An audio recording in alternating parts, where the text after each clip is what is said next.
Welcome back to Hope 2020. Right now we have with us, all the way from San Francisco, is Mech. Hey Mech, we're going to be talking about the Mech's work with the open source library that's part of archive.org. So stay tuned, watch the video. We'll be back with questions and answers right after the video. Thanks. Hi everyone. Thank you so much for coming to my Hope 2020 talk. I really appreciate you spending the time to listen with me. I'm going to skip introductions for now, if that's okay, and instead start with a question about doing good enough. Does anyone have an idea what these projects have in common?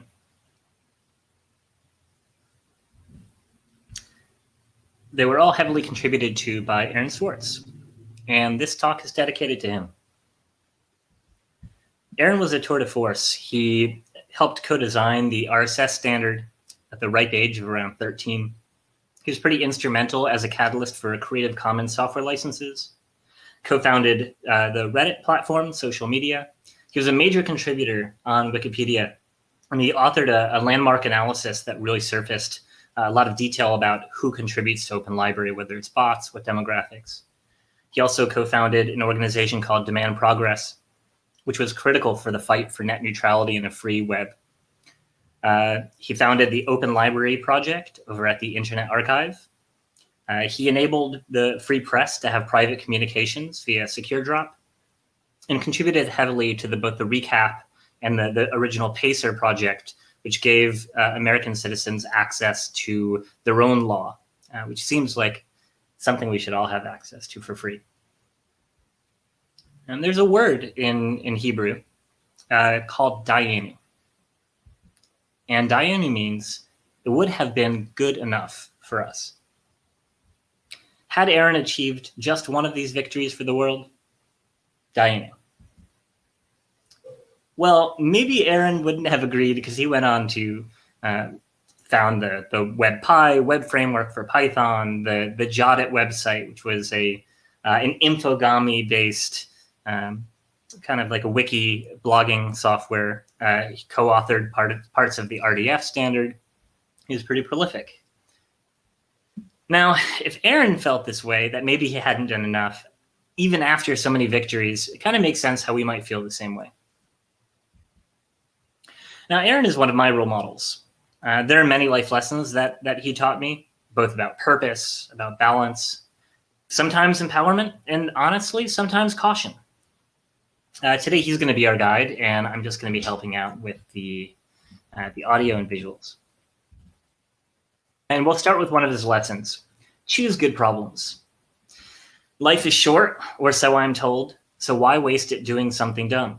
It's easy to start working on something because it's convenient, but you should always be questioning yourself about, is there something more important you can work on? Why don't you do that instead? Such questions are hard to face up to, but eventually, if you follow this rule, you'll have to ask yourself why you're not working on the most important problem in the world. But each little step makes you more productive. This talk is about how to choose good problems. Together, we'll search for an answer to what does good enough mean for us? And hopefully along the way, we'll share resources on how we can do more good for ourselves and others. Spoiler, I'm not Aaron. I'm not trying to be, nor could I be. I'm Mech. It's nice to meet you. I have the privilege of working on Aaron's openlibrary.org website at the Internet Archive. For those who have never heard of it, Open Library is the world's library catalog. We are an online website at openlibrary.org where we have 3 million books that you can read, borrow, preview directly from your browser. It's open source, free software. It's nonprofit and also free to use. And we have awesome features like a read aloud ability directly from the web browser. And also, we're wiki editable, so tens of thousands of people from around the world contribute book data and fill in our catalog, kind of like Wikipedia. For me, Open Library feels very close to my ikigai. And ikigai is a Japanese word which I think a good way to represent it is like your reason for being or why you wake up in the morning. And the model, as you can see here, kind of presents 4 overlapping circles.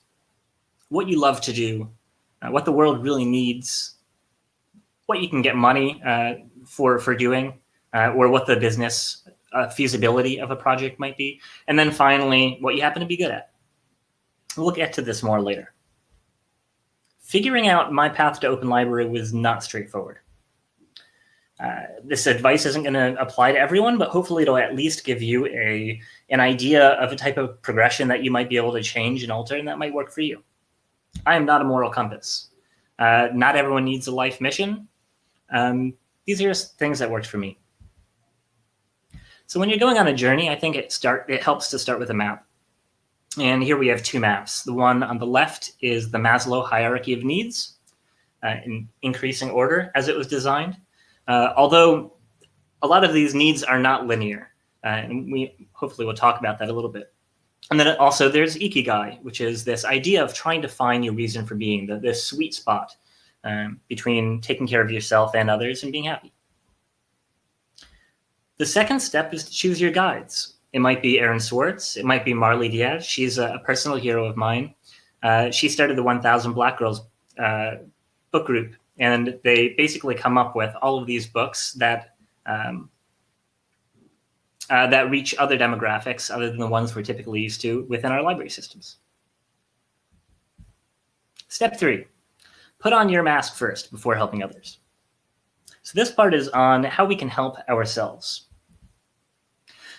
When I first moved to San Francisco in around 2010, 2011, I was starting a company with one of my dear friends, Stephen Balaban, who I met at a hackerspace in Vermont. And one of the first things that we did when we landed in San Francisco was seek out the hackerspaces, which is funny because Aaron has a quote that he was the kind of guy who, when he goes to a new city, he immediately seeks out the library. And when we got to San Francisco, we stayed in hostels, but we ended up waking up early in the morning, going straight to Noise Bridge, and we ended up meeting housemates and lifelong friends, some of which who I ended up living with for almost 8 years. 3 little thoughts on housing. Pick your home and housemates wisely. I found personally that 16th and around BART was not perfect. Community houses in general are fantastic, and it's been a saving grace for me, especially during the shelter-in-place COVID. So I would recommend checking out these links. There are some other community houses there that you might be drawn to if you happen to be in a situation where you're looking for a new place to live. Also, a personal point, if your home may get raided by the FBI, consider not naming one of your company's hacker list. Over the years, we started a new community house called Serapeum. It was a small group of around 4 of us, and we would have weekly gatherings for just philosophical dinners. We would keep each other accountable and had accountability buddy sessions. We did weekly lecture nights. We exercised together, especially during COVID. Push-up competitions over chat have been really helpful, or video calls. And I met one of my dear friends, Sahar Masachi, who is also on Team Aaron. We actually bonded together. Our first conversation and the reason we decided to live with each other was talking about Aaron's essays.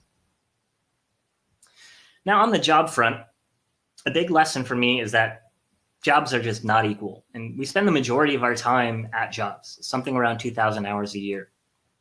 Not everyone is in a position where they can be picky. And I've been able to find some people have done amazing work on the web and compiled a list of around 800 jobs from companies that are hiring remotely as of July.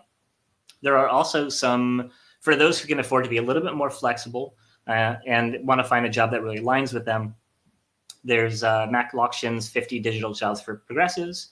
And if you happen to be the founder type, here's a list of resources from a nonprofit incubator called Fast Forward that outlines opportunities for nonprofits to get funding or other programs and incubators they might want to explore. This will make a lot more sense, I think, later on in the context of missions and principles. It's really been helpful to me to find a mentor or a coach. This is Brad Rubenstein. He's the author of Risk Upfront, a book about project management and risk mitigation. I happened to meet him at an open library conference, kind of like this one. And we hit it off, and I was really lucky to receive a lot of learnings from him about how to run meetings and how to run open source projects. And I like the idea of returning the favor. Something that I do, a habit in my life, is I have a spreadsheet aspirationally of 100 champions who are really good at things that I'm not. And I try to find ways to support them. Right now, I'm only at 20 out of the 100, and it changes all the time. But I feel like this has been an important micro optimization in my life, and something that's really paid dividends and built strong relationships. In my personal life, I have an accountability tracker, which I've now been doing for a little over 5 years.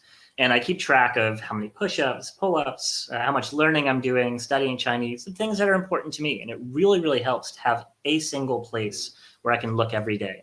It's a good mechanism for bootstrapping your habits, because you only have to look in one location and you kind of get a glance. You'll see a big, it's embarrassing sometimes, but you'll see a big area of red where I've been just like falling behind. And it's a good reminder to reset. I don't really do many analytics, but it's mostly there for keeping accountable. Okay, now that our masks are securely on, let's make sure we're mentally prepared to help others with theirs.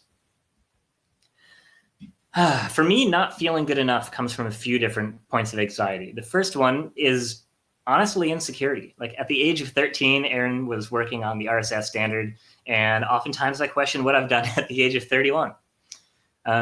I do have anxieties about belonging that some of you maybe will relate to, especially working in the nonprofit space now.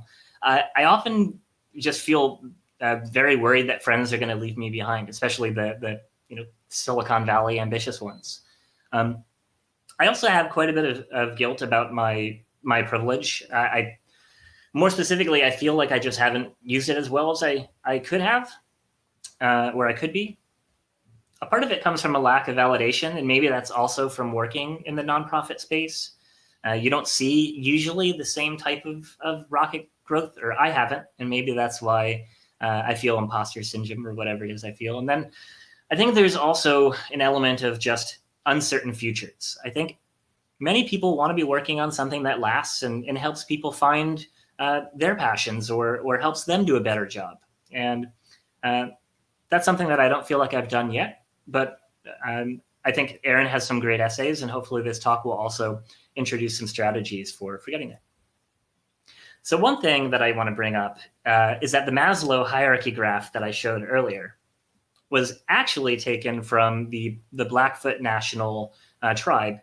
And one of the reasons this is important, other than giving credit where credit is due, is that they have a completely different perspective on the Maslow hierarchy. Instead of self-actualization being in the top, for the Blackfoot Nation, their self-actualization is on the bottom. And that is a foundation then to build community actualization and then cultural perpetuity. And I think this is beautiful because it gives us a reframing on some of our anxieties and how we choose to view them. For instance, instead of insecurity, I'm on Aaron's team and I'm on your team, right? We're all on the same team. In terms of belonging, if you look at Aaron's Twitter, you can see just how many people are on our team.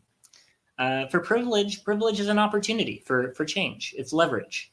And the fact that we have it just means that we get to invest our time, or a part of privilege is investing our time in making sure we're working on things that are important, hopefully helping other people have the same privileges we do.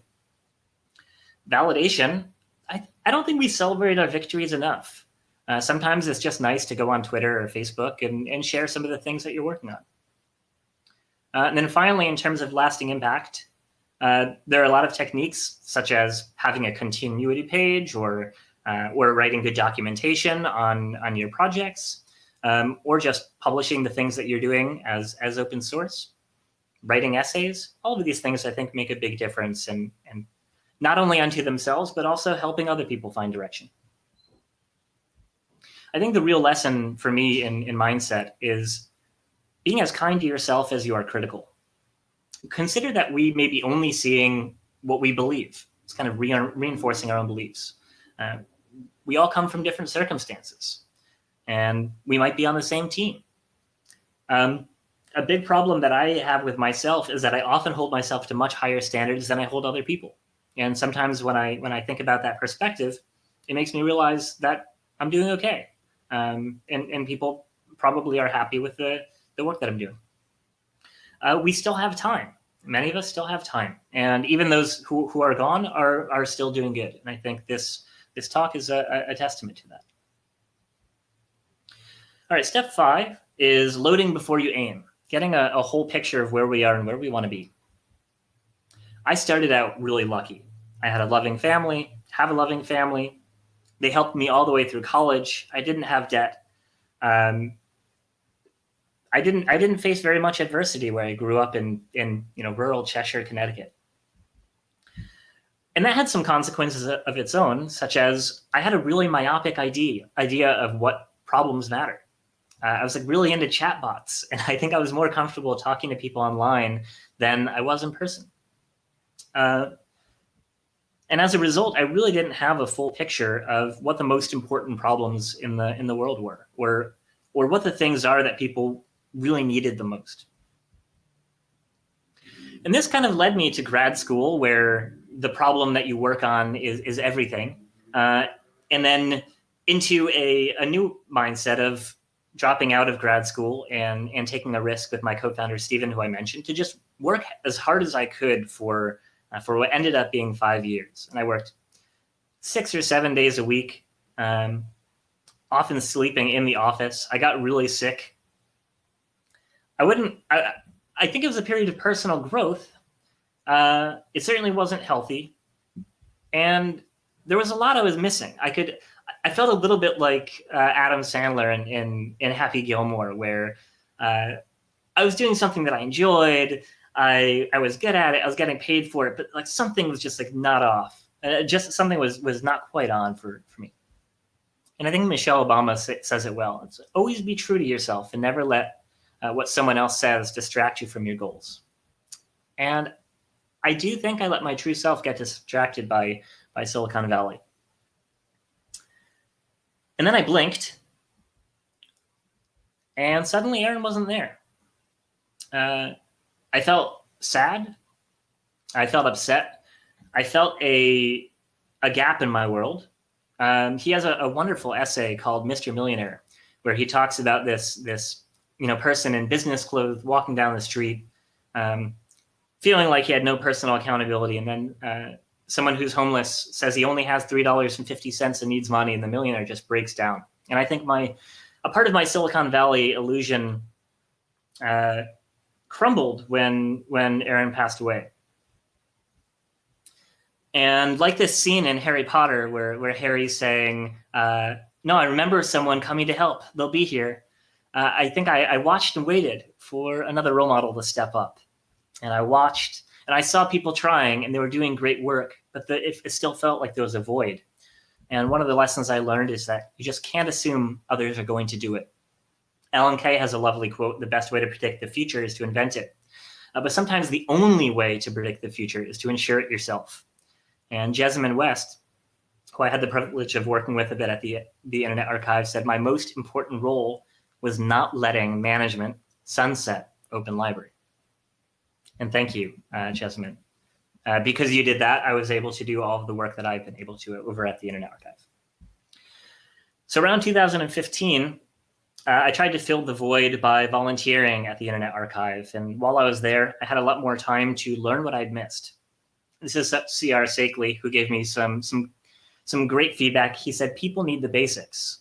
And from here, after the more research I did, I saw that 1 in 10 Americans live in poverty, that 1 in 3 people worldwide live on $5.50 a day. That's around $2,000 a year.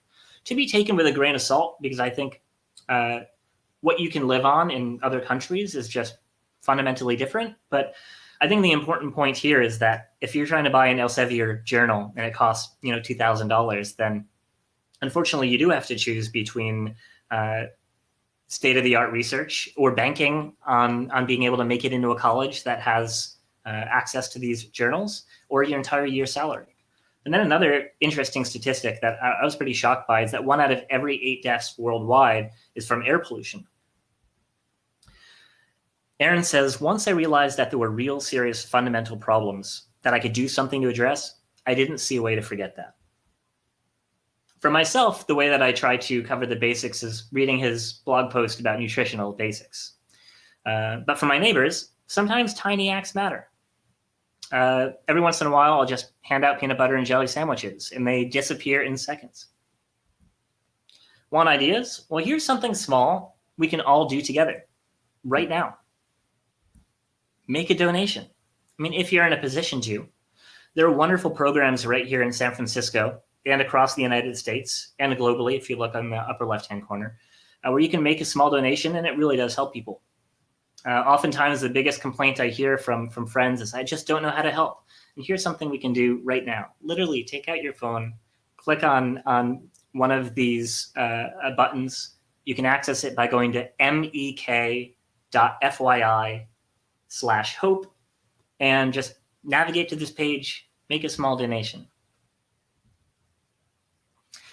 So during this journey, I started to go down in the Maslow hierarchy and start exploring some of the things that I feel like I'd been missing for a long time. And I discovered some awesome efforts, like this one. In Toronto, there's a nonprofit called Ample Labs, and they have a project called Chalmers. And Chalmers is a chatbot that you can talk to for people experiencing homelessness, and it will direct you to resources, whether it's food, housing, entertainment.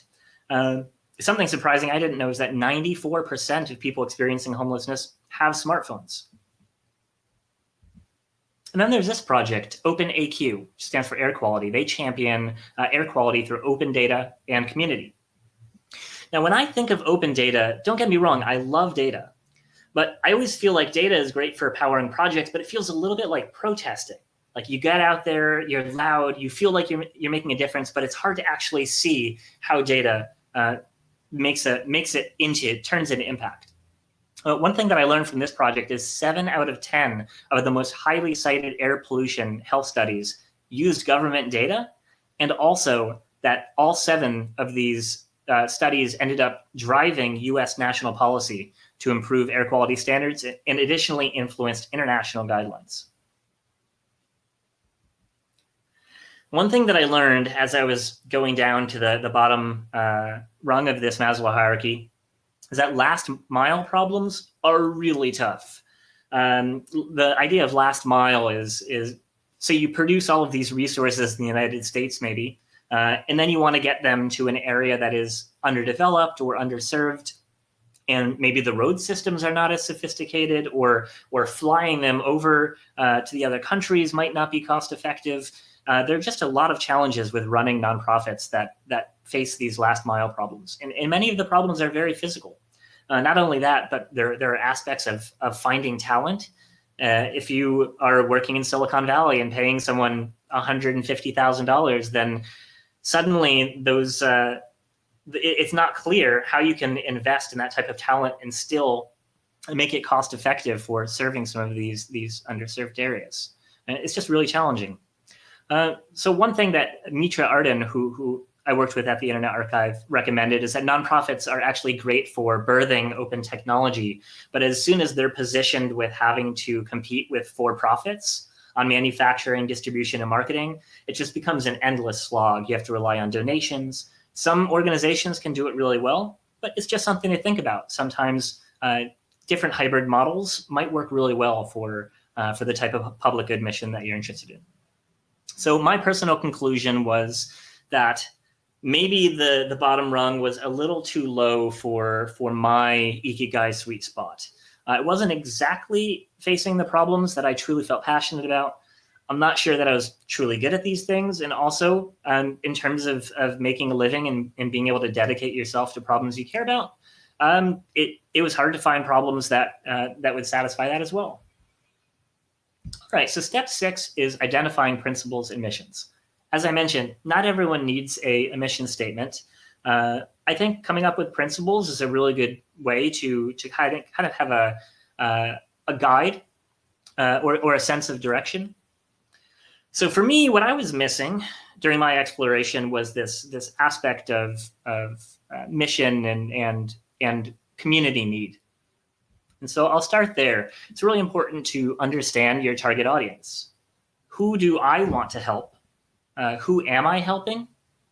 And who do I believe needs help most? And for the purposes of this talk, I thought about it, and I want to help underprivileged learners achieve more good for themselves and for others. I'm not sure I was doing that in the past, but I feel pretty confident about what I'm doing at Open Library, and we'll talk more about that later. So in terms of principles, there's a talk that many of you may have already seen, which I love, called Inventing on Principle by Brett Victor. He kind of gets to the core of how interactivity and immediate feedback are really useful principles for empowering spontaneity and creativity. And for me, I came up with a few principles of my own that I think reflect some of my values. When I say principles, it's really, what do I believe fundamentally to be true? And one of them is that I think books are one of the most effective mediums for learning. People need instant online access to learning material. And also interoperable information. That means information that can connect or interoperate is more useful than silos. And imagine the difference between having multiple books open on your desk and being able to cross-reference them, incite them, and having to be limited to a single book and seeing a reference and not being able to access it. So once I have principles, I like to challenge them and distill them using the 5 whys process, which is, it's kind of like when you're with a kid and they ask a question and you answer it and they say, why? You go, well, it's because this, and they say, why? And then eventually you get down to some axiom, or you have to admit, like I usually find myself doing, that I don't know the answer. But in this case, let's choose interoperable information is more useful than silos. Why is that important? Well, because connecting relevant information enables better navigation. Why is that important? Well, faster navigation to better quality information is a competitive advantage. Why is a competitive advantage important? Well, fast access to meaningful information may enable patrons to enact greater good. And that's aligned with what our goal is for this talk. So from there, I kind of distill my principles and my audience into several different potential either missions or product ideas. In this case, I wrote, create a collaborative digital learning experience for underserved learners. Then I kind of checked, does it pass my Ikigai test? Well, it's something I'd be really passionate about. I think that there are opportunities, whether it's at Public Knowledge or EFF or Internet Archive or Mozilla. I feel like there's a lot of opportunity, or Wikimedia. It's something I'm good at, and I do think it's something that people need, although that as well, I think, requires and deserves more research. Now, this process, the process itself is the work. So the point isn't to come up with an answer. This is the type of activity that I would encourage folks to do multiple times. Give yourself options.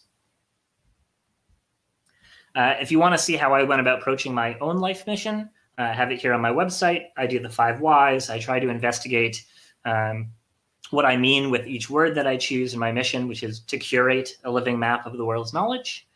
And I think you'll find that a lot of it is just, it's there to help me think. None of it is super meaningful to other folks or impressive. It's just supposed to be there to show my work. When you do have a mission statement, wear it proudly, and not necessarily literally, but this is a shirt idea that I got from my friend Sai. And I remember seeing it at a party and just thinking it was such a lovely idea of, instead of wearing, I don't know, Abercrombie or something, being able to showcase your values. The final act is walking the path. Now is when the hard work begins. You feel like you have a mission. Maybe you've been able to go online and identify some organizations that you think are in that Ikigai sweet spot. Now you have to learn what patrons truly need and set strategies to make sure that their needs are being met. Make it easy for others to join and participate. Learning how to delegate responsibility is one that I've definitely struggled with, and appreciate Brad Rubenstein, my mentor, his contributions to helping me there. And also having a survivability plan for after you're gone.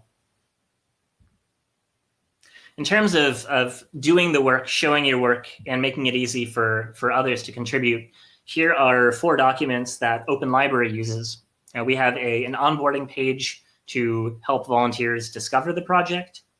We have an orientation, which helps contributors learn the ropes and understand how they can plug in and who they can ask questions to, how the software works, how our wiki works. We have a menu for volunteers so that people who have onboarded can then learn about different either projects or opportunities or issues for them to plug in. And then we do a weekly community call, and all of our notes are public, so you can see our template. And I find that seeing how other people do things is usually interesting and useful, but it's nice to create our own. So if you're organizing a community or want to organize a community, then here the last link is a generic template that I've created for you to customize, and it has instructions, and maybe you'll find that useful. And feel free to email me if you have any questions about how to apply it. Together, because of Jessamine and Aaron and Brewster Kale and all of the folks who have allowed the Open Library project to continue on, we now have 100+ contributors who have helped over the last 4 or so years. We've welcomed another 2 million book lovers to the platform who are getting use out of our digital library, and more than 8 million books have been borrowed on the platform. Not only that, but we've been in a position where we could really change the library model in general. Like, what would a library look like if anyone in the world could go to openlibrary.org and sponsor a book that was missing, that they felt truly expressed their values, such as Marley Diaz with the 1000 Black Girl books. So now you can go to openlibrary.org/sponsor. You'll get all this information about a program which will let you do just that. And of course, you can help Open Library too. We're on GitHub, it's open source. Join one of our community calls and share your love for books with us. Now, you might have remembered OpenAQ and Chalmers, the applications that I was mentioning earlier.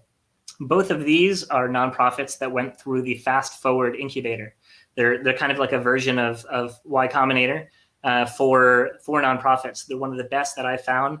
I've mentored there for about 2 years and probably talked to close to 30 or 40 different teams. And it's a wonderful way to give back to the community and learn about other cool projects. So I would encourage you to go to their website and click on this graphic and see if you can help out. How did Aaron do it? Aaron left blueprints. He left tons of videos, which I've watched over and over again to learn how what Open Library is supposed to be for users. Aaron wrote a lot, and he showed his work, and he shared. He understood that not all time is equal.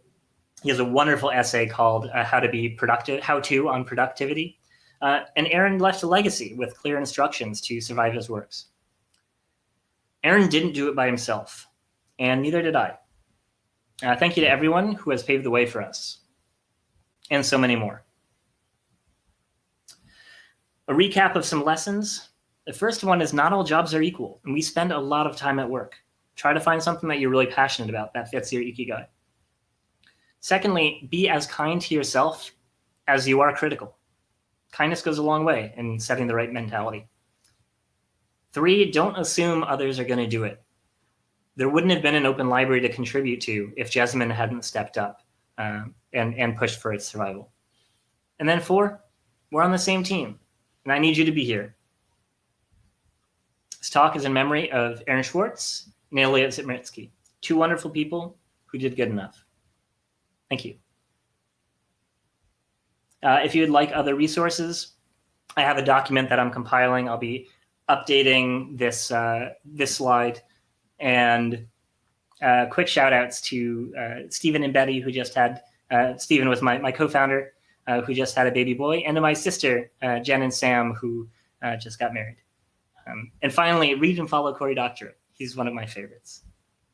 Thanks, everyone. Have a great day, and thanks for listening.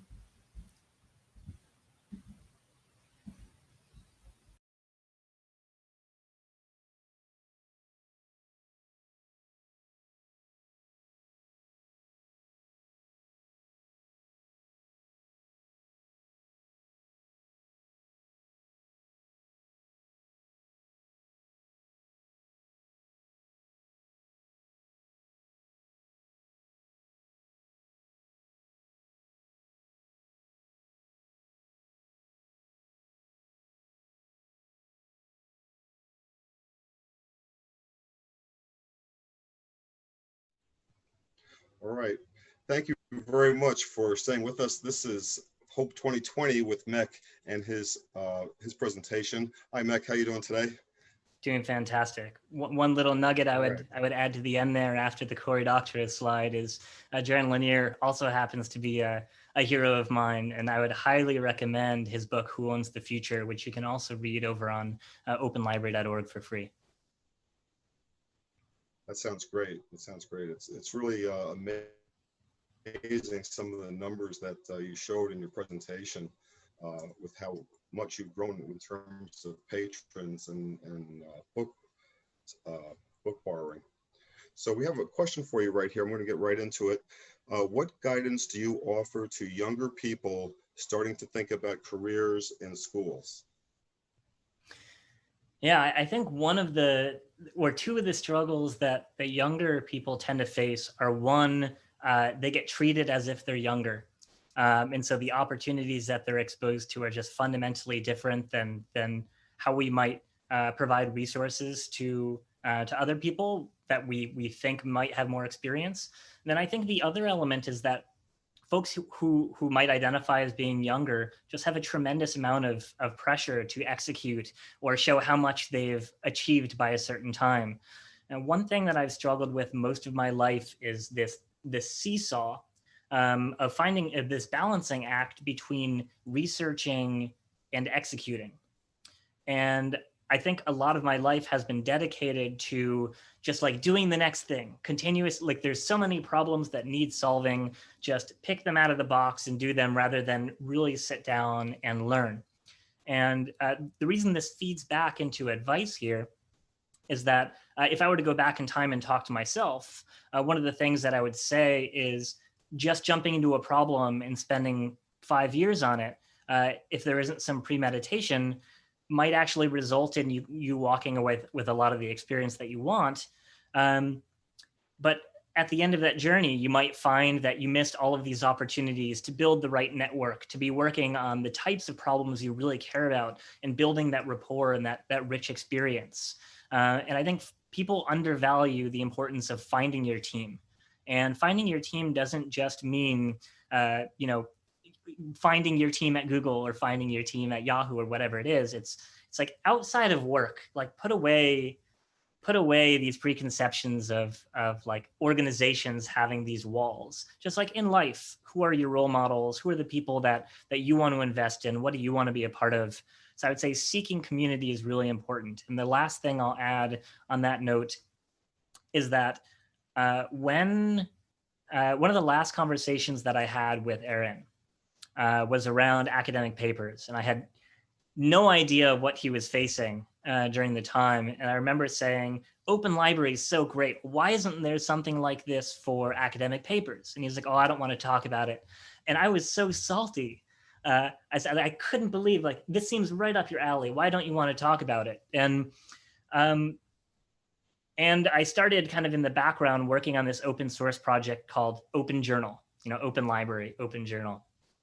And I won't go into the details. It was basically a way to kind of like Hacker News, a way for communities to discuss papers that you might find on archive with an X, archive.org.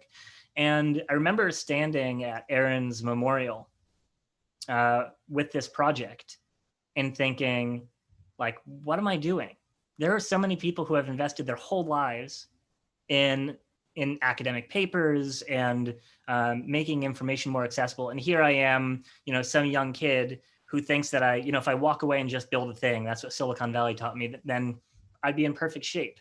And at that point, I invested a lot of time. That's how I ended up at the Internet Archive, is I started volunteering, noticing that there wasn't a strong public sense of community, other than Jason Scott and others have done a tremendous job of growing and cultivating community with the archive team.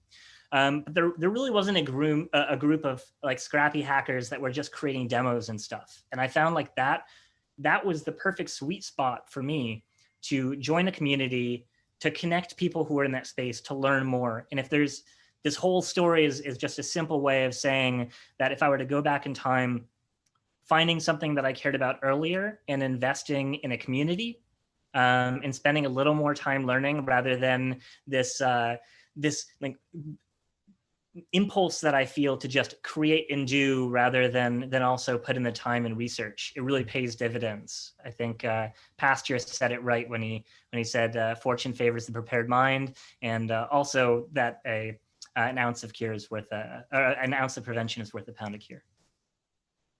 I agree. Those are both excellent quotes, and I really appreciate your comments just now.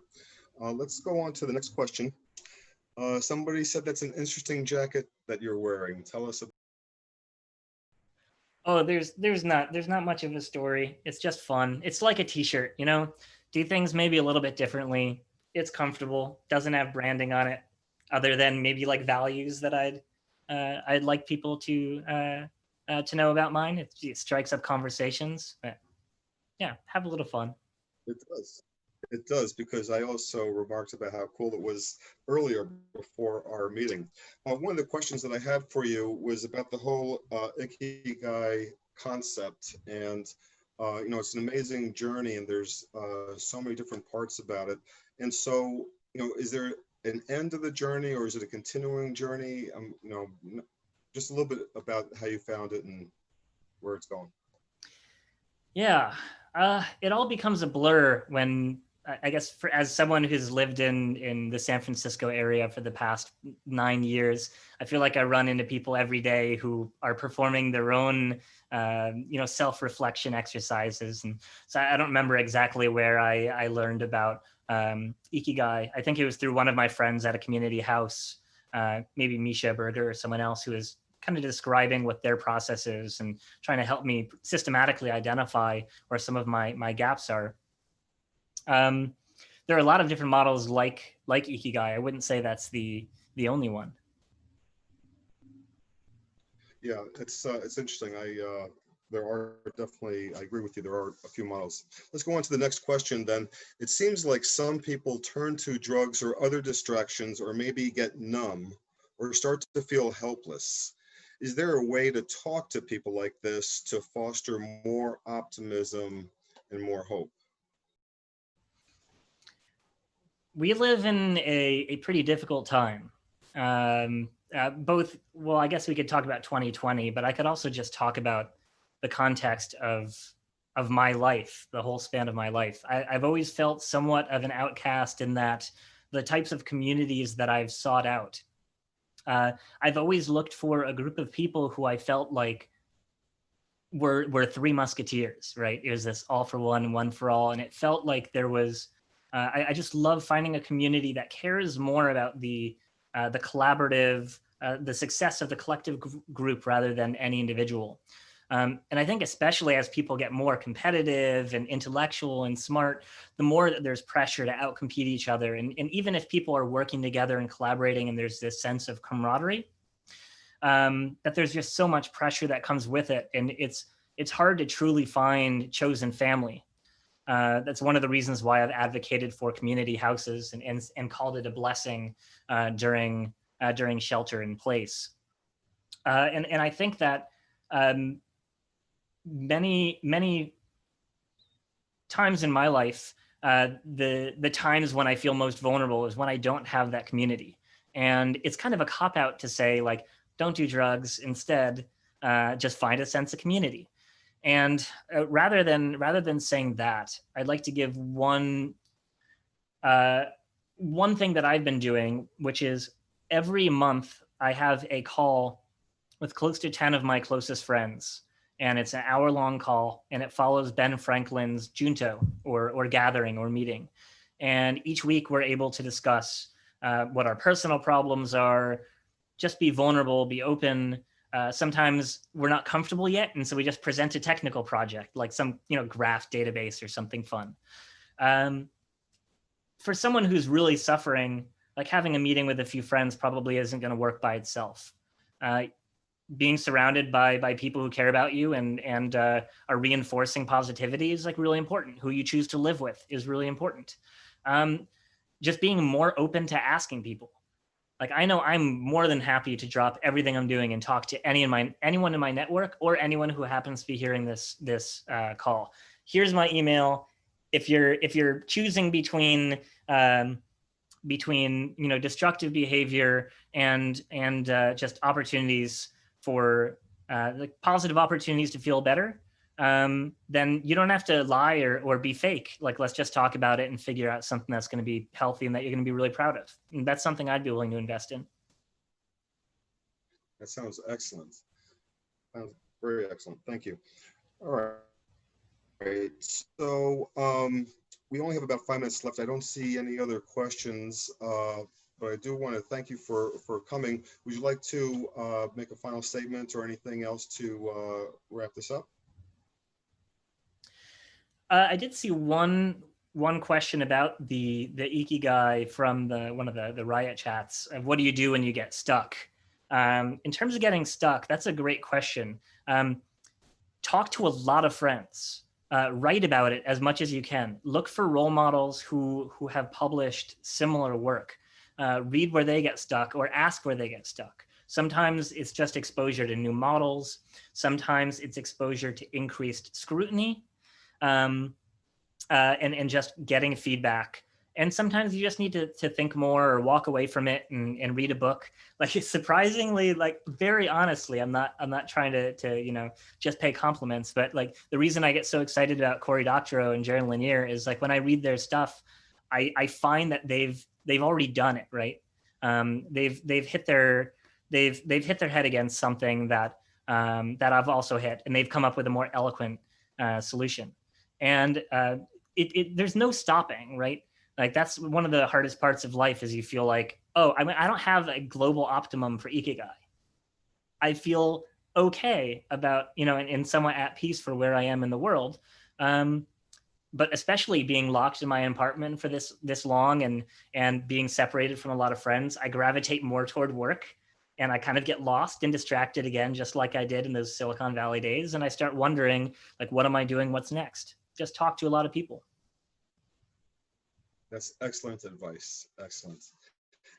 Well, thank you very much, Mecca. On behalf of the Hope 2020 attendees, the volunteers, and all the staff here, we really want to thank you very much for coming and presenting your point of view and all of the good work that you're doing, especially with openlibrary.org, which is really changing millions of people's lives around the world. So thank you again. Thank you for having me and giving me this space to speak.